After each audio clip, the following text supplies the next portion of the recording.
الوطني التونسي تتواصل عقدة عدم الانتصار ضد المنتخب المغربي من عام 2012. ما ربحناش المغرب مرتين، هزمنا وديا ضدهم 2-0. هذه خامس مباراة على التوالي ما نربحوش المغرب لا وديا ولا رسميا. اخر انتصار كان 2-1 في كأس افريقيا اللي 2012 اللي تلعبت في الجابون وغينيا اكواتوريال، يعني عندنا تقريبا 13 سنة. البارح الهزيمة جات 2-0 ضد المنتخب المغربي في لو ستاد دو فاس.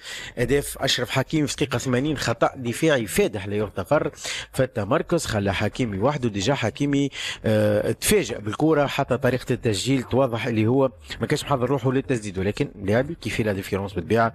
افضل ظهير في نجم نقولوا افضل ظهير في الشامبيونز ليج الموسم هذا. 90-2 ايوب الكعبي يستغل صعود المنتخب الوطني التونسي من اجل محاوله التعديل ويسجل هدف جميل الحقيقه وما نجم يعمل فيه حتى شيء. ايمن دحمان الماتش هذا يشهد اقصاء علي العابدي في دقيقه 90.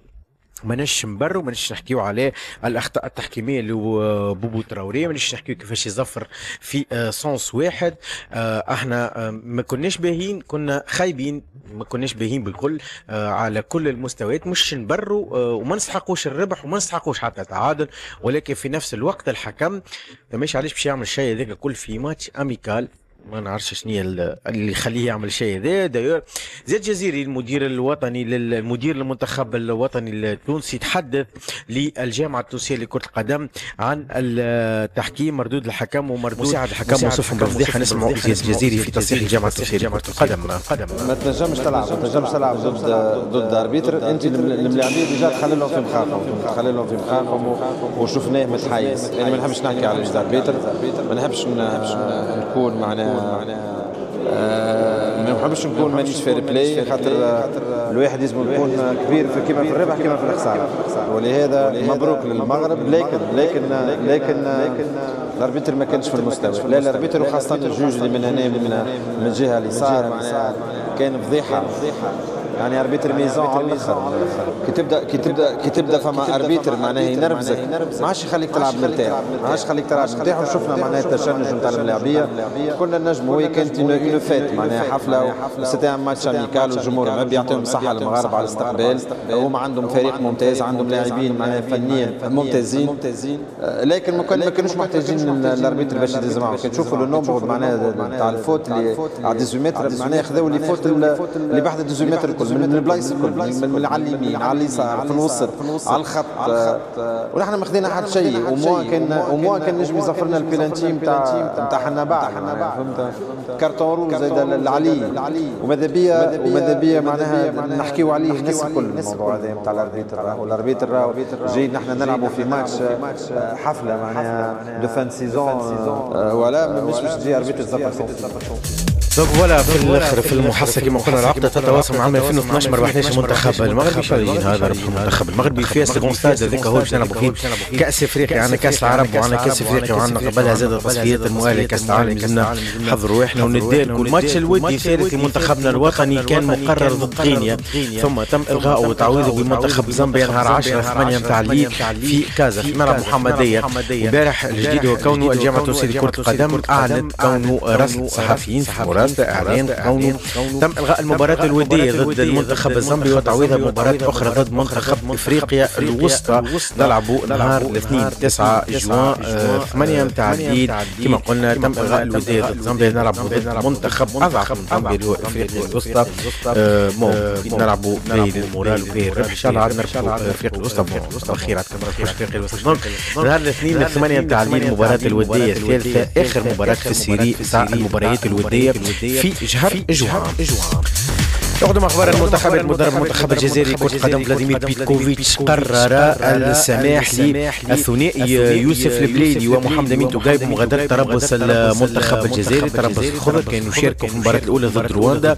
داير في الماتش هذاك يوسف البليدي عمل اسيست وسجل هدف، ومحمد امين توغاي كان لعب الماتش هذاك. دونك قرر كونه يخليهم يغادروا مقر تربص الالتحاق بالترجي التونسي ومن ثم السفر الى الولايات المتحدة الأمريكية من اجل المشاركة في مونديال للأندية الترجي. نذكروا كونه يسافر نهار 11 جوان عبر باريس رحلة عادية.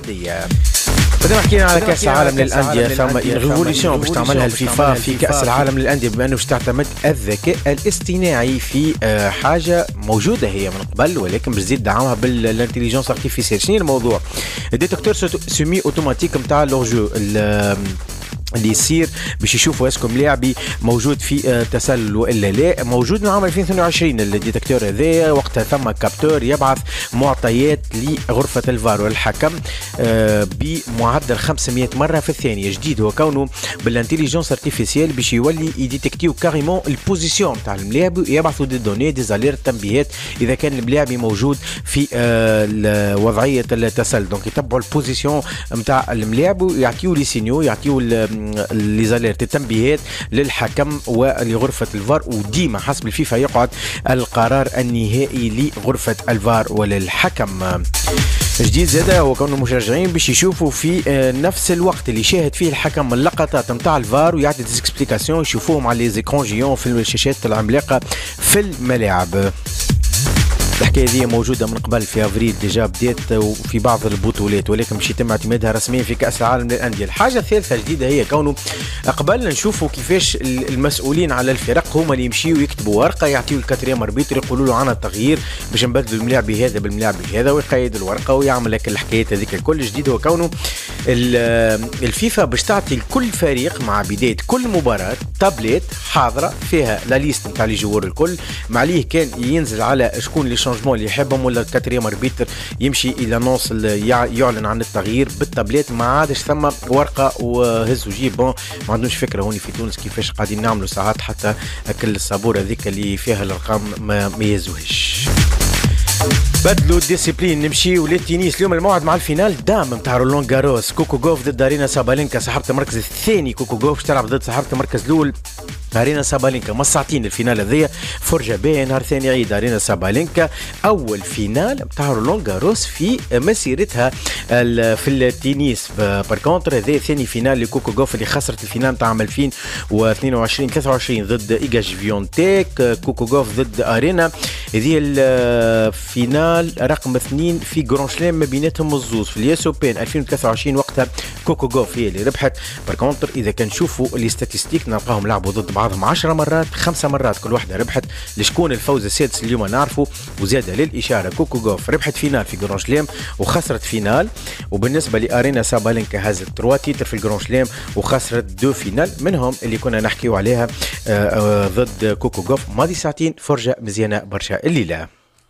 فينال رولان جاروس زاد للرجال، يعني سينر يلعب ضد كارلوس الكاراز الاول ضد الثاني. جوكوفيتش كان ربح البارح، يعني سينر خسر بليتو جوكوفيتش ضد يعني سينر 3 مجموعات ل0، وموزيتي ربح الكاراز 3-1. الفينال نهار الأحد ماضي ساعتين. به البارح ثم كارثة أخرى صارت في إيطاليا، بما أن النرويج ربحت إيطاليا 3-0 البارح. 3-0 الحقيقة الصحافة الإيطالية كلها غاضبة غضب شديد ضد المنتخب الإيطالي وضد المدرب سباليتي. ديزاسترو ايطاليا ترافوتا النرويجي، يعني الكارثه الايطاليه وصلت للنرويج. وكتبوا بالكبير باستا اللي يشوفوا على سبور باي موزايك توا يشوفوا في المقال نتاع لا غازيتا. طالبت الغازيتا كونه يتم اقاله المدرب سباليتي، وكتبوا حتى الاونت قالوا حشمه. كيف ثم شكون كتب حتى في دور سبور قالوا حتى كان يتعداو 150 منتخب لكاس العالم، فانه ايطاليا مش باش تتعدى مش تتاهل، داير لازم تربح ماتشاتها الكل باش تفوت البراج. براج كابوس بما انه ثالث كاس عالم تنجم ما توصلهاش ايطاليا. المونديال الثالث هذايا سباليتي قال باش نتحدث مع جرافينا رئيس الاتحاد الايطالي بعد مباراه مالدوفيا. توتو سبورت شنو قالت اللي نشوفوا فيها تو في التصويره اونتا ازوري العار الازرق 3-0 في النرويج. وكوريا ديل سبورت قالت التاهل الى المونديال بدايه الصدمه هذيا بالنسبه لكوريا ديل سبورت. هذيا ايطاليا 3-0 صعيب برشا كانت تتعدى ديريكتومون في مركز اول الى كاس العالم القادمه 2026. مباراة خارج تونس اليوم الاندور تلعب ضد انجلترا في تصفية كأس العالم 5 متاع العشية. 8 غير ربع النمسا رومانيا.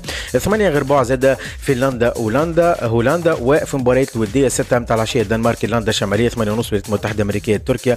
و9 متاع الليل المكسيك سويسرا. النشاة هذه كل أخبارنا الرياضية تلقاوها على موقعنا موزايك FM.net. خليكم توا مع صلاح السكوح وكامل الفريق في ديديكاس العيد.